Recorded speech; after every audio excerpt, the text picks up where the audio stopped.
This episode was brought to you by Audible. Nothing quite makes you say, nope, nope, nope, like a centipede. There's a reason these scary-looking arthropods are used in movies to add tension. The word unpleasant comes to mind.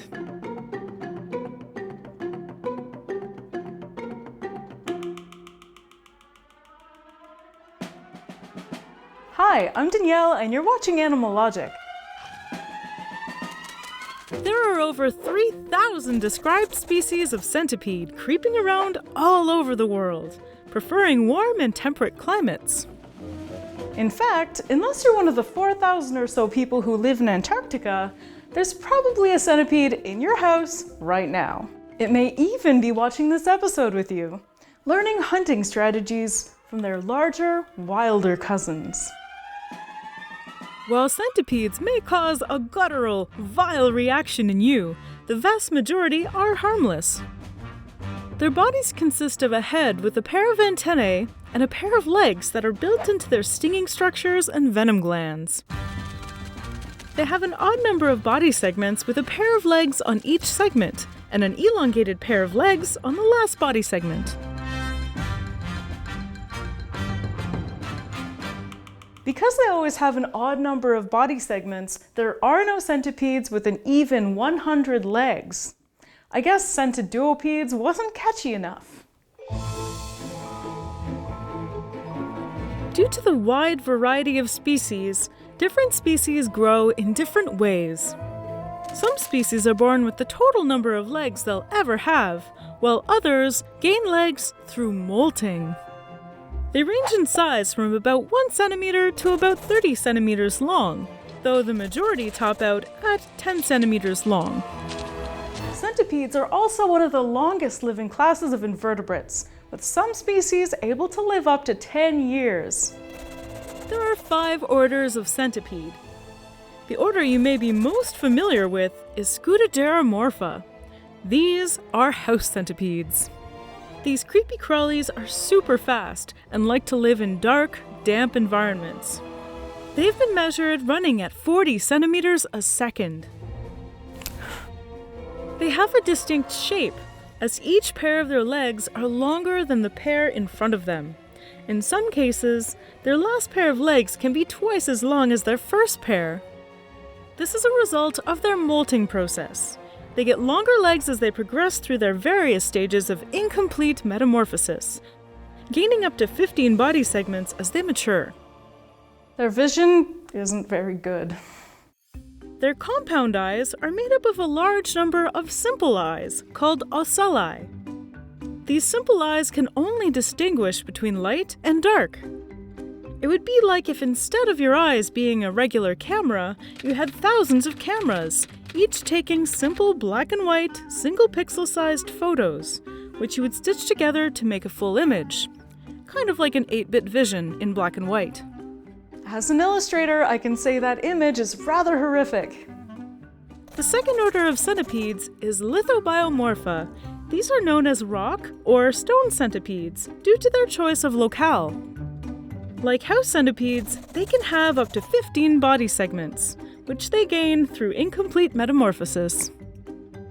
Most rock centipedes don't have eyes, and instead rely on chemoreception to get around. The rarest order of centipede is Craterostigmomorpha. Say that 5 times fast. And this order only has 2 species. In their first molt, they go from 12 to 15 segments, but in every subsequent molt, they don't gain any new segments. These centipedes ward off predators and parasites by secreting disgusting smelling chemicals. Because we needed another reason to stay away. Geophilomorpha, or soil centipedes, is the most diverse order, and they also have the most legs. Hemantarium gabrielis, for example, has 179 body segments for a total of 358 legs. The most badass order of centipedes, however, is Scolopendromorpha. This order contains the giant centipede. Most of these centipedes have 21 or 23 segments and are famous for that big ol' stinger, or forcipules. Centipedes use venom to paralyze prey, And the bigger centipedes hunt small vertebrates, like mice, birds, and snakes. They're opportunistic hunters and will take whatever chance they get to catch their meal. And their meal of choice? A mouse. A giant centipede can make a very quick meal of a baby mouse.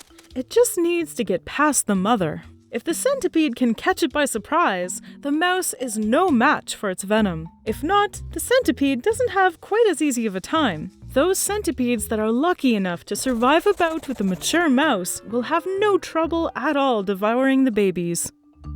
Giant centipede bites are extremely painful. They inject their prey with venom, which contains muscle contractile agents to cause paralysis, histamines to cause inflammation, and cardiodepressants to lower blood pressure. All of this combines to a bite deadly to prey and painful to humans. Giant centipedes are massive, measuring up to 30 centimeters long. They would take up most of your forearm.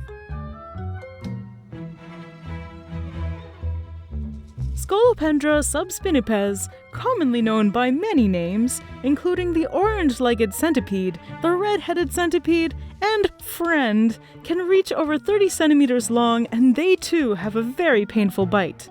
There have been reports of people getting skin irritation just by having one of these guys walk on them. Scolopendra heros, or the giant desert centipede, is aposematic, and it backs it up. These multicolored horrors reportedly have one of the most painful bites in the world. Despite all their creepy ferocity, centipedes are actually really good parents. First of all, they don't actually copulate, so their offspring would never risk walking in on them. Males leave a spermatophore for the female to take and impregnate herself with. House centipedes and stone centipedes bury their eggs in soil or similar damp spaces to keep them safe from predators. But the massive scolopendromorphs and soil centipedes are very involved parents. The females will stay near the eggs, cleaning them off by licking them to keep them free from fungus. Without parental care, the eggs would die quickly, consumed by fungus. Once they hatch, it can take several years for the centipedes to reach sexual maturity.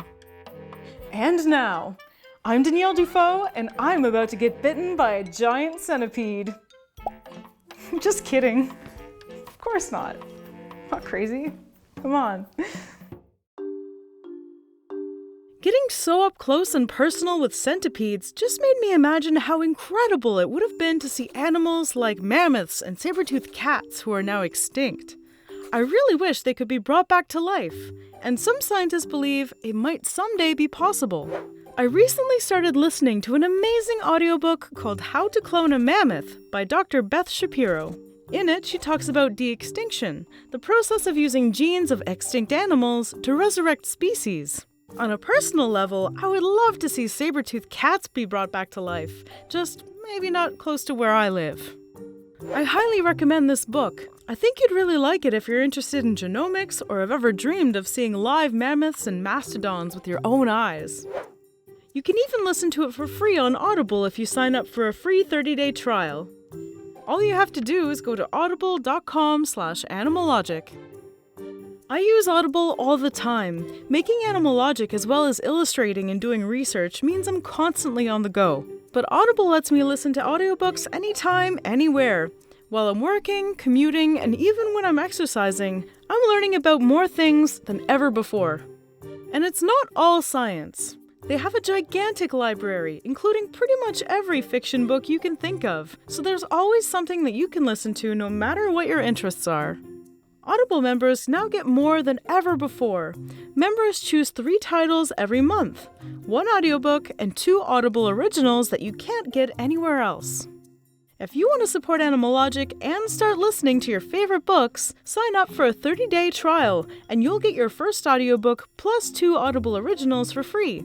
Just visit audible.com/animalogic or text Animalogic to 500500 to get started. So what animal should I talk about next? Please let me know in the comments and be sure to subscribe for new episodes of Animalogic every other week. Thanks for watching!